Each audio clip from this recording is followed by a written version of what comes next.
ആചാര്യ T V Hindu ആചാരങ്ങളെയും അനുഷ്ഠാനങ്ങളെയും കുറിച്ച് കൂടുതൽ അറിയാൻ ഈ ചാനൽ സബ്സ്ക്രൈബ് ചെയ്യുക.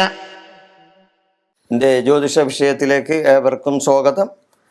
ഇന്നത്തെ എൻ്റെ ജ്യോതിഷ സംബന്ധമായ വിഷയം ശുദ്ധജാതകം, പാപജാതകം എന്നിവയില്ല എന്നാണ്. അപ്പോൾ ചിലവർ പറയും, ചില ജ്യോതിഷന്മാർ അത് ശുദ്ധജാതകമാണ്, ചിലവർ പറയും അത് പാപജാതകമാണ്. അങ്ങനെ ജാതകവും ശുദ്ധജാതകവും അങ്ങനെ ഒരു ജാതകത്തെ വേർതിരിച്ച് കാണണ്ട എന്നാണ് ഞാൻ പറയുന്നത്. പല ജ്യോത്സ്യന്മാരെ അങ്ങനെയല്ല പറയുന്നത്. അത് ശുദ്ധജാതകമാണ്, ഇത് പാപജാതകമാണ് എന്ന് പറയും. എന്തിനാണ് അങ്ങനെ പറയുന്നത്? അങ്ങനെ പറയേണ്ട കാര്യമില്ല, അങ്ങനെ ഒരു ജാതകം ഇല്ല. എൻ്റെ ഗുരുനാഥന്മാർ എന്നെ പഠിപ്പിച്ചേക്കണം അങ്ങനെയാണ്. കാരണം ശുദ്ധജാതകം എന്നൊന്നുമില്ല, പാപജാതകമൊന്നുമില്ല. എല്ലാ ജാതകത്തിലും ശുഭന്മാരും ഉണ്ടാവും, പാപന്മാരും ഉണ്ടാവും, ഇല്ലേ? എല്ലാ ജാതകത്തിലും ശുഭന്മാരും ഉണ്ടാവും, പാപന്മാരും ഉണ്ടാവും. അപ്പം ഒരുവൻ്റെ ജന്മം എന്ന് പറഞ്ഞാൽ അവൻ്റെ മുൻജന്മ ജീവിതത്തിൻ്റെ ബാക്കിയാണ്. ഒരുവൻ്റെ ജന്മം എന്ന് പറഞ്ഞാൽ എന്താണ്? അവൻ്റെ മുൻജന്മ ജീവിതത്തിൻ്റെ ഭാഗ്യമാണ്. അപ്പം മുൻജന്മ പുണ്യപാപ കർമ്മങ്ങളുടെ അനുഭവം ഈ ജന്മത്തിൽ അവൻ അനുഭവിച്ച് തീരണം, ഇല്ലേ? മുൻജന്മത്തിലെ പുണ്യപാപങ്ങൾ ഈ ജന്മത്തിൽ തീരും. അതിനു വേണ്ടിയാണ് അവന് വേറെ പുനർജന്മം വന്നിരിക്കുന്നത്. ഓരോരുത്തരുടെയും ജാതകത്തിലെ ഗ്രഹനില പ്രകാരം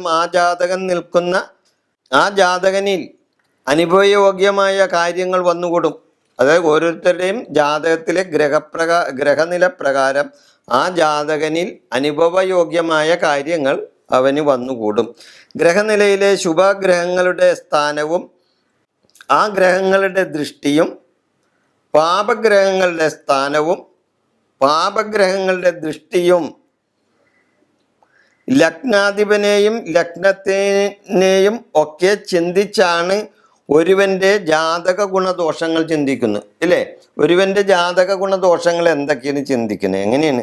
ലഗ്നാധിപനെ പറ്റി ചിന്തിക്കണം, ലഗ്നത്തിലേക്ക് നോക്കുന്ന ഗ്രഹങ്ങളെ പറ്റി ചിന്തിക്കണം, ലഗ്ന രാശിയുടെ അധിപനെ നോക്കി ചിന്തിക്കണം.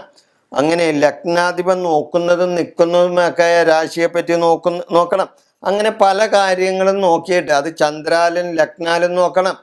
അങ്ങനെ ഒത്തിരി കാര്യങ്ങൾ ചിന്തിച്ചിട്ടാണ് ഒരുവൻ്റെ ജാതകത്തിലെ പാപത്വവും ശുഭത്വവും കണ്ടുപിടിക്കാൻ പറ്റുള്ളൂ. അല്ലാതെ ഒരു ജാതകവും പാപജാതകവും അല്ലെങ്കിൽ അത് ശുദ്ധജാതകമെന്നും പറഞ്ഞ് വേർതിരിച്ച് കളയേണ്ട കാര്യമില്ല എന്നാണ് ഇവിടെ ഞാൻ സൂചിപ്പിക്കുന്നത്. എല്ലാ ജാതകത്തിലും ശുഭന്മാരും പാപന്മാരും ഉണ്ടാകും. അതുകൊണ്ട് ശുദ്ധജാതകം പാപജാതകം എന്നൊന്നില്ല. അത് ചില ജ്യോത്സ്യന്മാരുടെ പറച്ചിലാണത്.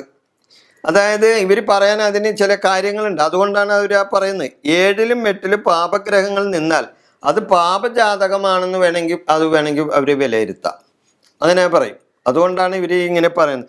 അതായത് 7ലും 8ഉം പ്രധാനമാണല്ലോ. 7, 8ഉം വാകാര്യ സംബന്ധമായി സ്ത്രീയുടെയും പുരുഷൻ്റെയും കാര്യങ്ങൾ നോക്കുമ്പോൾ എപ്പോഴും 7ഉം 8ആണ് നോക്കുന്നത്. അപ്പോൾ അതിൽ 7ലും 8ലും ഒരു പാപഗ്രഹം നിന്നാൽ ഉടനെ തന്നെ അത് പാപജാതമായി. എന്നാൽ ആ ഗ്രഹനിലയിൽ തന്നെ ശുഭഗ്രഹങ്ങൾ നിന്നാൽ അതിനെ കാണുന്നില്ല. അപ്പം ഈ പാപഗ്രഹങ്ങളെ ശുഭഗ്രഹം ദൃഷ്ടി ചെയ്താല ഇവരുടെ പാപത്വം കുറയില്ലേ? അത് കാണുന്നില്ല. ഉടനെ തന്നെ അത് പാപജാതകമായി എഴുതിത്തള്ളും. അപ്പോൾ അത് പാപജാതകമെന്നും 7ലും 8ലും ശുഭന്മാർ നിന്നാൽ അത് ശുദ്ധജാതകമാണെന്നും ചില ജ്യോത്സ്യന്മാർ പറയും. അപ്പോൾ അത് നേരെ മറിച്ച് ഇതുപോലെ തന്നെ 7ലും 8ലും ശുഭന്മാർ നിന്നാൽ ഉടനെ തന്നെ അത് ശുദ്ധജാതകമായി മാറ്റിയാണ്. അപ്പോൾ ഈ ശുഭന്മാരെ പാപന്മാർ ദൃഷ്ടി ചെയ്താലോ?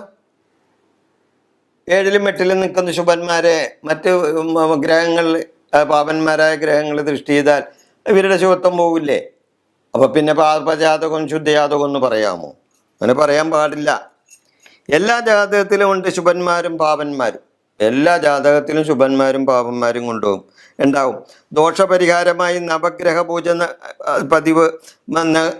പൂജ പതിവായി നടത്തണം. അങ്ങനെ വരുമ്പോൾ ചില പാപദോഷങ്ങൾ കൂടുതലായി ചില ജാതകത്തിൽ വരുമ്പോൾ അതിന് നമ്മൾ നവഗ്രഹ പൂജയാണ് ചെയ്യേണ്ടത്. ഇതിനെ അന്ധവിശ്വാസമായിട്ടല്ല കാണേണ്ടത്, ഇന്നെ വിശ്വാസമായിട്ട് തന്നെ കാണണം. അപ്പോൾ ജാതകവശാൽ ഗ്രഹനില സംബന്ധിച്ച് കാര്യങ്ങൾ ചിന്തിക്കുമ്പോൾ അവിടെ പാപത്വവും ശുഭത്വവും ചിന്തിക്കും. അപ്പോൾ പാപത്വം കൂടുതലുണ്ടെങ്കിൽ ഉടനെ അതിന് ഗ്രഹപ്പിഴ മാറ്റുന്നതിന് വേണ്ടി നമ്മൾ നവഗ്രഹങ്ങളെ, ഈ നവഗ്രഹങ്ങളാണല്ലോ ജാതകത്തിലുള്ളത്, ഗ്രഹനിലയിലുള്ളത് നവഗ്രഹങ്ങളല്ലേ. അപ്പോൾ ആ നവഗ്രഹങ്ങൾക്ക് പ്രീതികരമായ കാര്യങ്ങൾ ജാതകൻ്റെ പേരിലും നാളിലും ചെയ്താൽ തീർച്ചയായിട്ടും അവിടെ ആ ജാതകന് ഗുണകരമായ കാര്യങ്ങൾ വന്നു ചേരും. അല്ലാതെ പാപജാതകം ശുദ്ധജാതകം എന്നും പറഞ്ഞ് എഴുതിത്തള്ളേണ്ട ആവശ്യമില്ല എന്നാണ് എനിക്കിവിടെ പറയാനുള്ളത്. ജ്യോതിഷ സംബന്ധമായ വിഷയങ്ങൾക്ക് നിങ്ങൾക്ക് എന്നെ വിളിക്കാം. നിങ്ങൾക്ക് നന്ദി, നമസ്കാരം.